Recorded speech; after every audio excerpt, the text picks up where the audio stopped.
بسم اللہ الرحمن الرحیم۔ السلام علیکم۔ امید کرتا ہوں انشاءاللہ آپ سب خیریت سے ہوں گے۔ میں سید حسنین عباس اور آپ دیکھ رہے ہیں میرا یوٹیوب چینل۔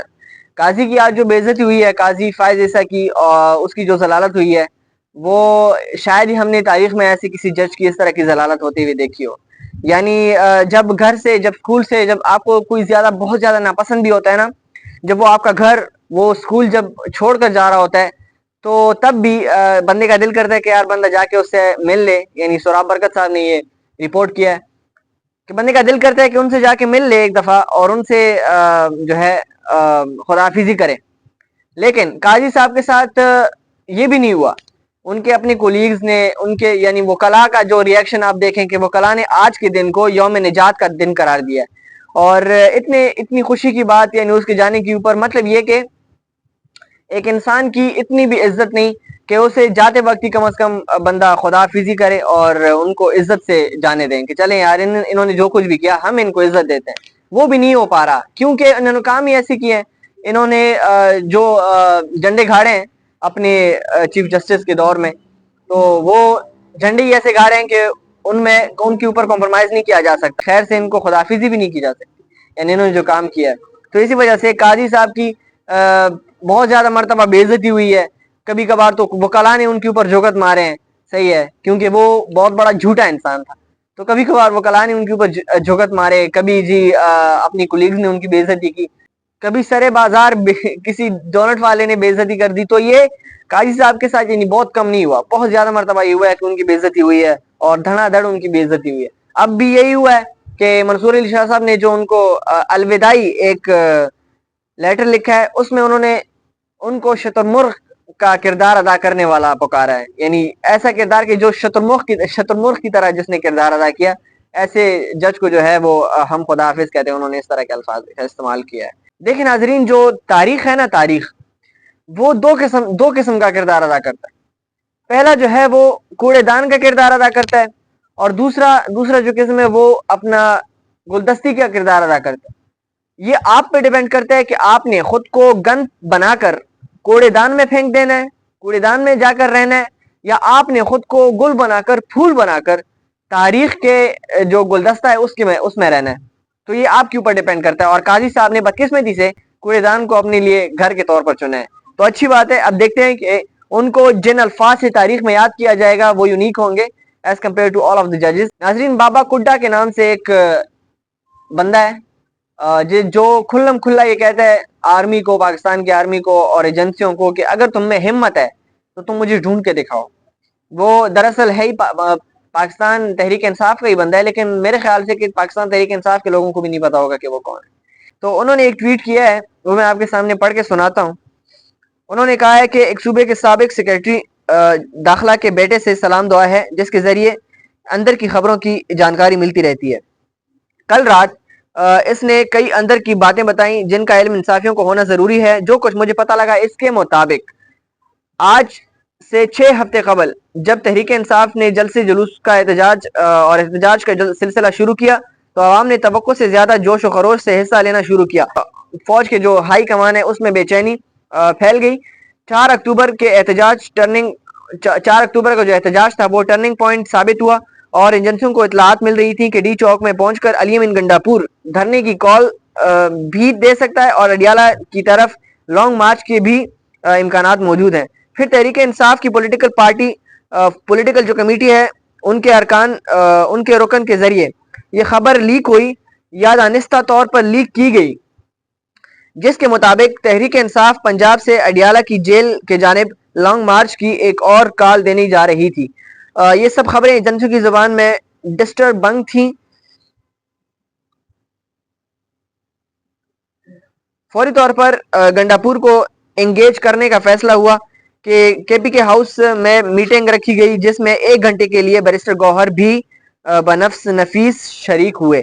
فوج نے پرزنر تھیوری کا استعمال کرتے ہوئے علی امین گنڈاپور سے کہا کہ عمران خان صاحب کو اس کے مطابق اجازت نہیں دی جا سکتی، جو بھی ڈیل بنانی ہے گنڈاپور کو ہی بنانی ہے۔ اس کو یہ احساس دلایا کہ جو بھی اب آپ نے کرنا ہے، جو بھی کرنا ہے وہ اب آپ نے کرنا ہے، کیونکہ عمران خان تو جیل میں ہے، وہ کیسے آپ کے فیصلے لے سکتا ہے، یعنی اس کو اپنے اندر ہی بڑا بناتے رہے کہ یار آپ کے پاس یہ پاور ہے, ابھی آپ لیڈر ہو تو آپ نہیں فیصلہ کرنا ہے, جو کرنا ہے ڈیل کرنا ہے تو بھی آپ نے کرنا ہے, اگر نہیں کرنا تو بھی. تو گنڈاپور کا احتجاج ملتوی کرنے کا کے عوض پہلی آپشن یہ دی گئی کہ قاضی فائزہ کو ایکسٹینشن نہیں دی جائے گی. گنڈاپور نے کہا کہ اس ڈیل میں مزید مٹھاس کی ضرورت ہے. اچھا, یعنی ڈیل ہو سکتی تھی, یعنی اس نے ڈیل کی, یہ ثابت ہوا. صحیح. پھر آفر دی گئی کہ جسٹس منصور علی شاہ کا نوٹیفیکیشن نکالا جا سکتا ہے, تاہم آئینی ترمیم کے باقی خد وخال ویسی رہیں گے. گنڈاپور نے اس میں بھی میٹھا کم ہونے کی شکایت کی. اچھا, یعنی جو منصور علی شاہ صاحب ہیں نوٹیفیکیشن ہے وہ جاری کر دی جائے گی, لیکن گنڈاپور نے اس کے اوپر بھی نہیں مانا کہ نہیں یہ بھی کافی نہیں ہے. خوب. پھر آفر دی گئی کہ جسٹس منصور شاہ, اچھا تیسری آفر کی گئی کہ گنڈاپور فوری طور پر عمران خان کے علاوہ کسی ایک اہم شخصیت کو جیل سے رہا کروا سکتا ہے. گنڈاپور نے سوچنے کی مہلت مانگی. 2-4 گھنٹے سوچ بچار کے بعد فیصلہ کیا کہ بشرا بی بی کو رہائی دلوائی جائے. اچھا, یعنی بشرا بی بی کے جو رہائی دلوانے کی جو وجہ ہے وہ یہاں سے یہ ثابت ہوتی ہے کہ بشرا بی بی کے رہائی کے پیچھے گنڈاپور کا ہاتھ ہے, یعنی یہ گنڈاپور نے کروایا. اور جتنی بھی یہ ساری چیزیں ابھی ہو رہی ہیں, جو حالات کریٹ ہو رہے ہیں, یہ گنڈاپور کے عوض ہو رہے ہیں. تو اب دیکھتے ہیں کہ اس کے اوپر عمران خان صاحب کا کیا ری ایکشن آتا ہے. خوب. آگے کہتے ہیں کہ گنڈاپور نے سوچنے, اچھا اس کے بعد تاہم اگلے مرحلے میں عمران خان کی رہائی کا پتہ بھی کھیل دیا, جو کہ کمپنی نے آئینی ترمیم کی منظوری کے بعد دوبارہ مذاکرات سے مشروط کر دیا. گنڈاپور ڈیل لے کر نکلا تو اسے پریشانی لاحق ہوئی کہ ستمبر میں اس نے مشال یوسفزئی کی وزارت سے برطرف کر دیا تھا. اچھا, اور اس کے بشرا بی بی سے تعلقات اچھے ہیں. گنڈاپور چاہتا تھا کہ بشرا بی بی آزادی کے بعد خیبر پختونخوا میں قیام کریں, نہ کہ بنیگالہ میں جہاں سیکیورٹی کی صورتحال خراب ہے. چنانچہ 8 اکتوبر کو فوری طور پر مشال یوسفزئی کی وزارت کا نوٹیفیکیشن نکلوایا گیا اور اسے ٹاسک دیا کہ وہ بشرا بی بی کو منا کر پشاور میں رہائش کے لیے مجبور کریں. اچھا, یعنی اتنے بڑے لیول کا جو ہے وہ گیم کھیلا گیا ہے, اتنے بڑے لیول کی گیم کھیلی گئی ہے عوام, پاکستان کی عوام کے ساتھ, پاکستان کے لوگوں کے ساتھ, پاکستان تحریک انصاف کے ساتھ خود. اور ہمیں ٹس سے مس کا نہیں پتا کہ ایسا کیسے ہوا کہ گنڈاپور جو ہے وہ ادھر آ کے اپنی کہانی سنا رہے, یعنی کہ آپ اپنے لوگوں کو الو بنا رہے ہو, اپنے لوگوں کو گدھا بنا رہے ہو. اس کے اوپر کیا آپ کو احساس نہیں ہے؟ یا لوگ جو ہیں وہ ہر قدم بقدم وہ آپ کا ساتھ دے رہے ہیں, ہر قدم کے اوپر وہ عمران خان صاحب کا ساتھ دے رہے ہیں, تو کیا لوگوں کا یہ حق نہیں بنتا کہ ان کو پتہ چلے؟ کیا لوگوں کا یہ حق نہیں بنتا کہ ان کو بھی ساری معلومات ہوں کہ کیا کچھ ہو رہا ہے ابھی؟ یعنی آپ اس سے ڈیل کروا رہے ہیں, دیکھتے ہیں اب کیا ہوتا ہے آگے. ہو سکتا ہے کہ عمران خان صاحب بھی اسی ڈیل کے نتیجے میں رہا ہو جائیں. یعنی اس کا مطلب تو یہ ہے کہ ڈیل ہو گئی نا, عمران خان صاحب نے نہیں کی, گنڈاپور نے کر دی. صحیح ہے, تو مطلب ڈیل ہو گئی. یعنی عمران خان صاحب کے 1.5 سال کے محنت کے اوپر گنڈاپور نے پانی پھیر دیا. اچھا, ایران کے حوالے سے ایک خبر ہے کہ ایران کے جو کازرون کے امام کا قتل ہوا ہے. کازرون کے امام جمعہ جو تھے ان کا قتل ہوا ہے اور وہ شہید ہو گئے ہیں. آج دوپہر کے وقت نماز جمعہ کے بعد حجت الاسلام سباہی جو کازرون کے امام جمعہ تھے, ان کو ایک حملہ آور نے گولی مار دی.